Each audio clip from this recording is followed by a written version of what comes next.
ఉషోదయానికి స్వాగతం. మనం ఏమనుకుంటే అదే అవుతామని అంటారు కదా, మరి ఇది నిజమా? ఎలా పనిచేస్తుంది? దీని వెనుక రెండు విభిన్నమైన పద్ధతులున్నాయి. ఒకటి కేవలం నమ్మకం, మరొకటి సైన్స్ ఆధారిత పద్ధతి.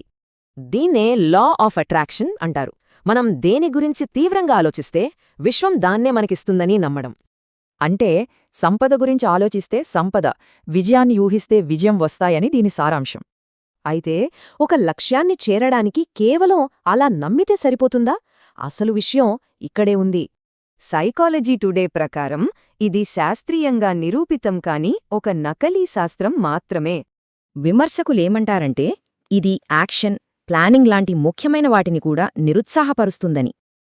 నిజానికి దీని సక్సెస్ రేటో కేవలం 0.1% అని జాన్ అస్రఫ్ అనే నిపుణుడు అంచనా వేశారు.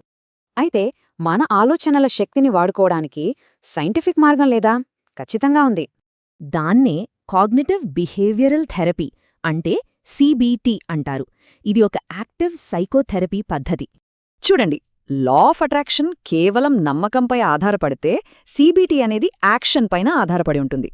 CBT మన ఆలోచనల్లోని తప్పులను గుర్తించి వాటిని సవాలు చేయడం నేర్పిస్తుంది. ఇది ఒక నిర్మాణాత్మక ప్రక్రియ. సమస్యను అర్థం చేసుకుని దాన్ని పరిష్కరించే నైపుణ్యాలను నేర్పుతుంది. అందుకే అమెరికన్ సైకియాట్రిక్ అసోసియేషన్ లాంటి సంస్థలు కూడా CBTని సిఫార్సు చేస్తాయి.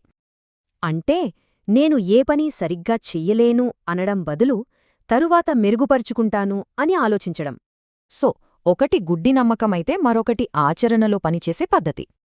ఒకటే మనల్ని నిష్క్రియంగా ఉంచితే రెండోది మనకు కార్యాచరణ శక్తినిస్తుంది. ఇదే అసలు తేడా. ఆలోచనలు టూల్స్ అయితే వాటితో భవిష్యత్తును ఎలా నిర్మించుకోవాలి? ఈ విషయంపై ఆలోచించండి. మరిన్ని వివరాలకు మాకు సబ్స్క్రైబ్ చేయండి.